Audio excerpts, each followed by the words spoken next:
আসসালামু আলাইকুম। আশা করি সবাই ভালো আছেন। আমরা প্রায় সকলেই হজ বা উমরা করতে যেতে চাই। কিন্তু হজ বা উমরা করতে যাওয়ার জন্য অনেক নিয়মকানুন মানতে হয়। তার মধ্যে একটি হচ্ছে বায়োমেট্রিক ডেটা প্রদান।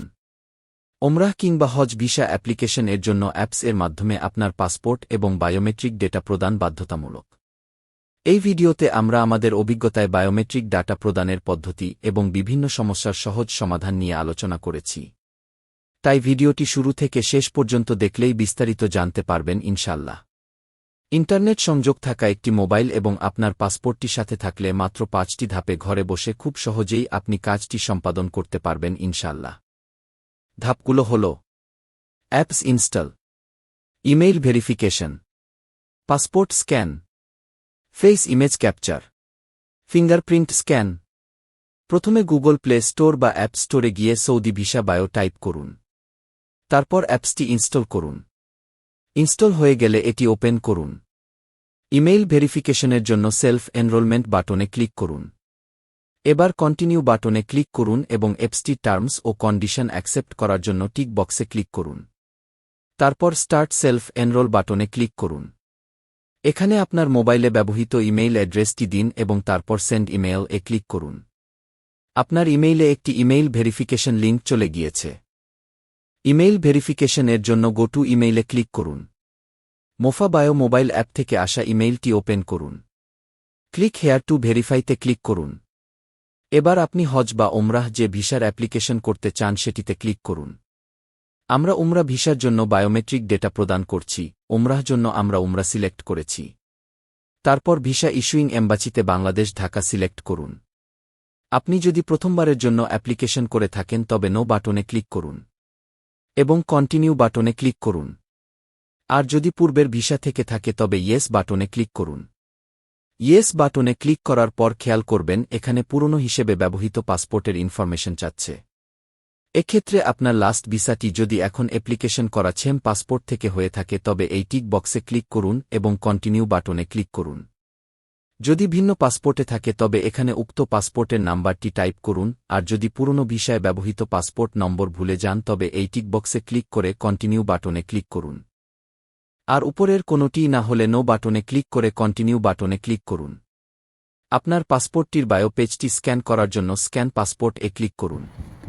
স্কয়ার রেখাটি সবুজ দেখালে মোবাইলটি কিছুক্ষণ স্থির রাখুন।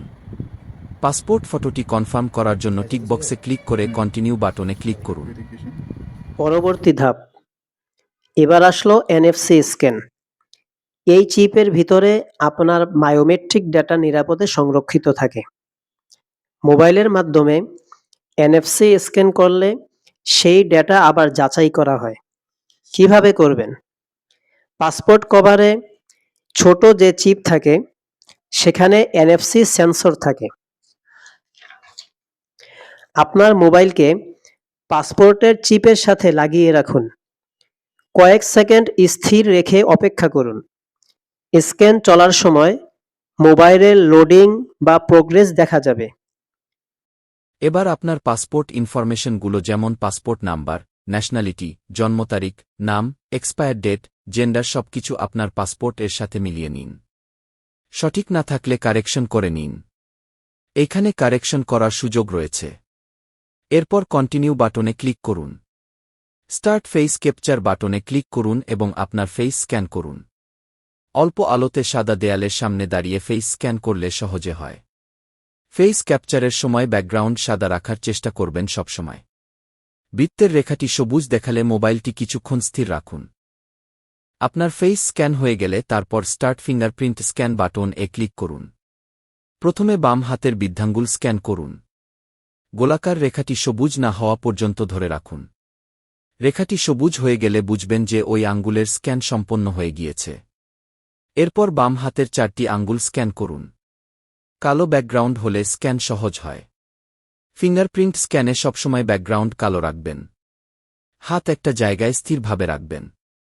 আপনারা যদি কোথাও স্থিরভাবে না রাখেন তাহলে অনেক সময় হাত কাঁপাকাঁপি করে, যার কারণে ফিঙ্গারপ্রিন্ট স্ক্যান হয় না, যেমনটা আপনারা ভিডিওতে দেখতে পেলেন। তারপর যখন হাতটা একটা জায়গায় স্থিরভাবে রাখা হলো তখন কিন্তু ফিঙ্গারপ্রিন্ট স্ক্যান হয়ে গেল। তাই এই বিষয়টা আপনারা সবসময় খেয়াল রাখবেন। এবার ডান হাতের বৃদ্ধাঙ্গুল স্ক্যান করুন। তারপর ডান হাতের 4টি আঙ্গুল স্ক্যান করুন। এরপর যদি কোনো হাতের কোনো আঙ্গুলের ফিঙ্গারপ্রিন্ট মিস হয়ে যায়, সেক্ষেত্রে আবার সেই হাতের সেই আঙ্গুলের ফিঙ্গারপ্রিন্ট নিবে। তাই সেক্ষেত্রে হতাশ না হয়ে একটু ধৈর্য ধরে ফিঙ্গারপ্রিন্ট স্ক্যান সম্পন্ন করুন। আলহামদুলিল্লাহ, আপনার সবগুলো ডাটা প্রদান সম্পন্ন হল। এবার এই কনফার্মেশন টিক বক্সে ক্লিক করে কন্টিনিউ বাটনে ক্লিক করুন। কিছুক্ষণের মধ্যে মোফা বায়ো অ্যাপ থেকে আপনার প্রদত্ত ইমেইলে একটি অ্যাপ্লিকেশন নাম্বার চলে যাবে। এবার আপনার ইমেইল ওপেন করুন এবং মোফা বায়ো অ্যাপ থেকে আসা এই ইমেইলটি ওপেন করুন এবং অ্যাপ্লিকেশন নাম্বারটি স্ক্রিনশট নিয়ে আপনার ভিসা এজেন্টকে সরবরাহ করুন। আমরা আপনাদের বুঝার সুবিধার্থে হাতের পজিশন কিভাবে রাখলে আপনার ফিঙ্গার রিড করতে সহজ হবে এবং অতিদ্রুত ফিঙ্গারপ্রিন্ট স্ক্যান হয়ে যাবে তার কয়েকটি নমুনা ভিডিও আপনাদের দেখিয়ে দিচ্ছি। হাতগুলো এভাবে রাখবেন।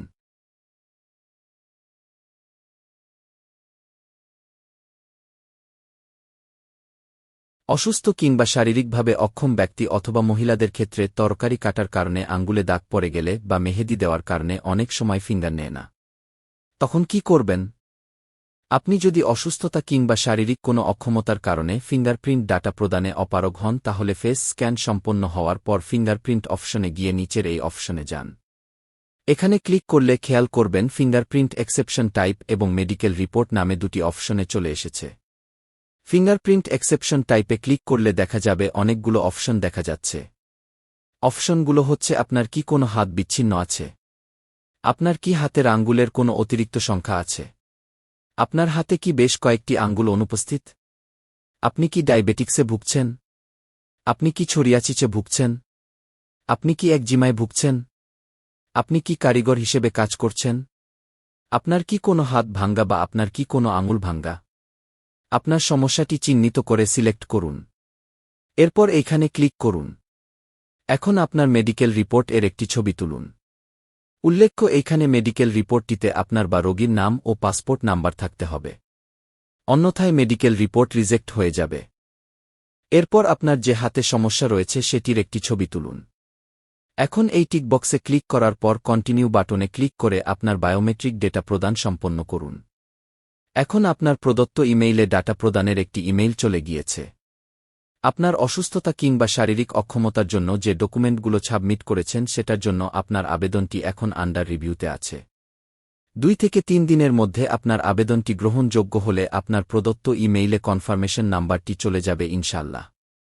মোফা বায়ো অ্যাপ থেকে আসা এই ইমেইলটি ওপেন করুন এবং অ্যাপ্লিকেশন নাম্বারটি স্ক্রিনশট নিয়ে আপনার ভিসা এজেন্টকে সরবরাহ করুন। অ্যান্ড্রয়েড এবং আইফোন উভয়ই কি সৌদি ভিসা বায়ো অ্যাপটি সাপোর্ট করে? এখন পর্যন্ত বাংলাদেশ থেকে শুধুমাত্র অ্যান্ড্রয়েড ফোনেই অ্যাপটি সাপোর্ট করছে। এক ইমেইল দিয়ে কতজনের রেজিস্ট্রেশন করা যায়? নির্দিষ্ট কোনো লিমিট নেই, একাধিকবার করা যাবে। পাসপোর্ট স্ক্যান করার পর মাঝখানে নেম শো না করলে কি করণীয়? হ্যাঁ, অনেক সময় মাঝখানে নেম শো করে না। এটা কোনো সমস্যা না। চশমা পরে ফেস স্ক্যান করা যাবে? না, করা যাবে না। চশমা খুলে ফেস স্ক্যান করুন। কান দেখানো কি বাধ্যতামূলক?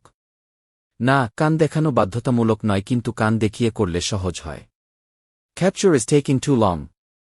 কথাটি স্ক্রিনে আসলে কি করণীয়? ক্যান্সেল প্রেস করবেন। ওকে প্রেস করলে আবার প্রথম থেকে শুরু হবে। There was a problem when capturing your fingerprint. এই লেখা আসলে কি করতে হবে? মাঝে মাঝে সার্ভার ডাউন থাকার কারণে এমনটি হয়। রিট্রাই বাটনে ক্লিক করতে হবে, তারপরও যদি না হয় তাহলে ক্যান্সেল বাটনে ক্লিক করে কিছুক্ষণ পর আবার বায়োমেট্রিক দিতে হবে। সবগুলো আঙ্গুল স্ক্যান হওয়ার পরও রিস্কান আসার কারণ কি? এটি সার্ভার ও নেটওয়ার্কের প্রবলেম এর কারণে এমন হয়।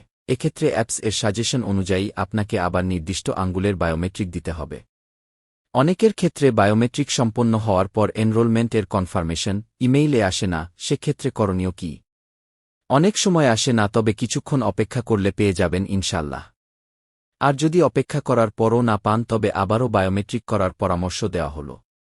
শিশু এবং বয়স্কদের কি বায়োমেট্রিক দেওয়া লাগবে? এখন পর্যন্ত শিশুদের ক্ষেত্রে 6 বছরের নিচে এবং বয়স্কদের ক্ষেত্রে 70 বছরের উপরে হলে শুধুমাত্র পাসপোর্ট স্ক্যান করলেই ইমেইলে বায়োমেট্রিক কনফার্মেশন নাম্বার চলে আসে। এক্ষেত্রে পুরো প্রসেসের প্রয়োজন হয় না। একবার বায়োমেট্রিক করলে পরবর্তীতে কি আবার প্রয়োজন হবে? হ্যাঁ, প্রতিবার ভিসা অ্যাপ্লিকেশনের জন্য আবার বায়োমেট্রিক করতে হবে। উমরাহ ভিসায় ব্যবহৃত বায়োমেট্রিক কনফার্মেশন দিয়ে হজ ভিসা আবেদন করা যাবে কি? না, যাবে না। নতুন করে আবার করতে হবে। বাংলাদেশি পাসপোর্টধারী অন্য দেশে বায়োমেট্রিক করতে পারবে কিনা? কিছু দেশে করা যায়, আবার কিছু দেশে করা যায় না। তবে ভিপিএন দিয়ে চেষ্টা করে দেখতে পারেন। বারবার চেষ্টা করেও ব্যর্থ, তখন কি করতে হবে? হ্যাঁ, মাঝে মাঝে সার্ভার ডাউন থাকার কারণে এমনটি হয়। পরবর্তীতে আবার চেষ্টা করতে পারেন। অ্যাপ্লিকেশন আন্ডার রিভিউতে চলে গেলে কি করণীয়? অপেক্ষা করুন, কিছুক্ষণ পর পেয়ে যাবেন ইনশাল্লাহ। এই ছিল আমাদের আজকের ভিডিওটি ভালো লাগলে লাইক দিন, কমেন্ট করুন এবং বন্ধুবান্ধবের সাথে শেয়ার করে তাদেরকেও এই ভিডিওটা দেখার সুযোগ করে দিতে ভুলবেন না। সবাই ভালো এবং সুস্থ থাকুন এই কামনায় আজকের মতো বিদায় নিচ্ছি। আল্লাহ হাফেজ।